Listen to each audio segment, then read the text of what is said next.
Hi, this is Kelly Matzen, founder of ParentingTouchstones.com, award-winning parenting author, play-at-home mom, and family counselor. Today, in this parenting blog post, I've decided to try my hand at video in speaking about child discipline and why I'm not a fan of grounding. Now, grounding is used by parents worldwide, and I too have dished out my fair share of grounding over the years. Fortunately, well over a decade ago, I found a better way when it comes to child discipline, especially when it comes to grounding. And when we know better, we get to do better as parents. So I received a parenting question from a woman by the name of Gloria this week, and I thought I would answer it because my guess is she's not alone when it comes to being frustrated by certain child misbehavior and using grounding. So her question was, let me bring it up on my computer here. Her question was, here it is. She says to me, "Firstly, I'd like to say that I purchased your book in desperation to help me parent my son Jake, who is 10, turning 11 in December. Mostly he's a very sweet boy, but what I have difficulty with is that he has this air of entitlement." Any of you be able to relate to this? Jake got himself into another pickle this week and is currently grounded from his electronics, in particular his Nintendo and the computer. He was disrespectful and rude with some remarks. I cannot even tell you what he said, but I can tell you the manner in which he talks back really makes me angry. In other words, he knows how to push my buttons. And he was particularly tired this week with early rising. By choice, he wakes up at around 6:15 each day. He has lots of period in the day where he's tired and he has low energy, and he tends to talk back, not thinking about what he should be doing or saying. I decided to ground him from his electronics. I'm not an overly strict parent. I treat the kids as I expect to be treated, with respect and love. I discuss appropriate misbehavior with him and correct undesirable behavior by discussion or grounding when unsafe or totally unacceptable. So, Gloria, and to those of you as parents who are listening right now, here's why I'm not a fan of grounding. The fact is, grounding almost never gets to the root cause of the problem, and it rarely teaches any good lesson other than perhaps not getting caught next time. In Jake's case, Gloria mentions that he was especially tired, which is a huge contributing factor to negative misbehaviors. I too have a child who is a very early riser. We're talking usually after 5 o'clock.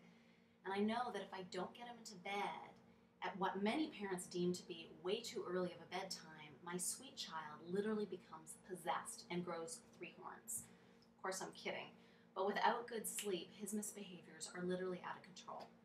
So, first things first, if you haven't got this book, I highly recommend it. This is Dr. Weisenbluth's Healthy Sleep Habits, Happy Child.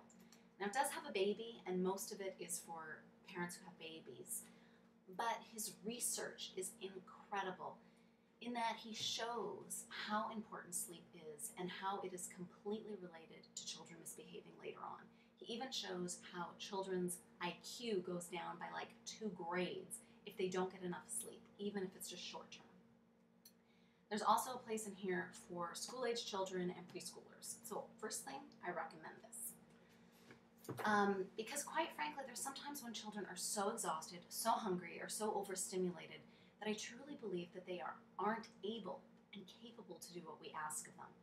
And as parents, taking care of the basics like good food, good sleep, and routine can prevent a great deal of misbehavior, so we don't even have to go to the grounding. Okay, so now that I've covered the obvious, but important to say because the obvious isn't often obviously taken care of, especially when we have busy schedules. So let me get back to the grounding.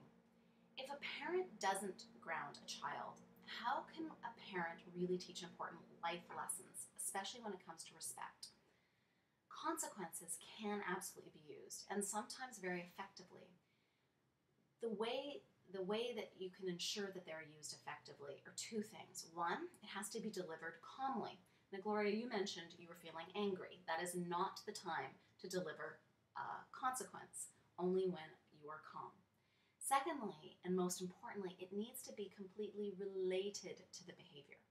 So your son, him being disrespectful really has nothing to do with computer time or his video time. So let me give you an example. So our preschooler and I were playing pretend in my bedroom this morning, and he proudly brought in dozens of animal stuffies to play with. The trouble is, often he brings up so many stuffies into the room that he doesn't want to clean them up afterwards. And again, this happened this morning. So he started complaining afterwards that it was too much to put away. Now, I could have started nagging. I could have told you, I could have said, I told you this before. I could have even started to take away privileges. But unfortunately, because I've been in the parenting trenches enough to know that often these don't work, this is what I said. I said something like, I see you're having difficulty putting all of your animals away. So I'm going to give you 10 minutes to get them all away. Now, if you don't happen to get them all done, I will help you. But I need you to know that for the next little while, no more than 3 animals are allowed to come visit mommy's room at any one time.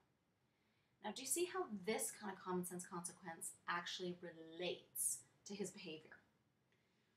So what incredibly happened was he cleaned them up right away. Now, if he didn't, I would have followed through. And the next time he wanted to bring in his dozens of stuffies, I would have said, you get 3. So back to your situation, Gloria. I would say something like this. Jake, I deserve to be spoken to with respect. When you are ready to do that, I am ready to listen. Period. End of story. I wouldn't continue the conversation until his unfriendly, disrespectful tone changed. I might also attempt to connect with him in this way. You know, you're using such an unfriendly and disrespectful voice right now that you can't be feeling really good. Would you like a hug? Now, he might say no. Then I could easily say, well, if you change your mind on the hug, I'll be in the kitchen, so come find me. So often children misbehave, and we as parents fall right into the trap and misbehave right along with them by yelling, getting angry, or getting disrespectful ourselves. And it's so easy to do, especially when kids know how to push our buttons and start pushing them and continue to push them. So much of good parenting, I'm finding, after almost 20 years of working with children and families, is that we as parents need to grow up some and become the sane ones in the situations. Of course, easier said than done, but not impossible. Anyway, this is just a start to the questions around grounding that Gloria had, and I hope it's given you some good food for thought. As always, I welcome your questions and comments right here on my blog. If you want to start the conversation up, I invite you to connect with me this way, and we can learn more together. As always, I am Kelly Matzen, wishing you and your family the very best.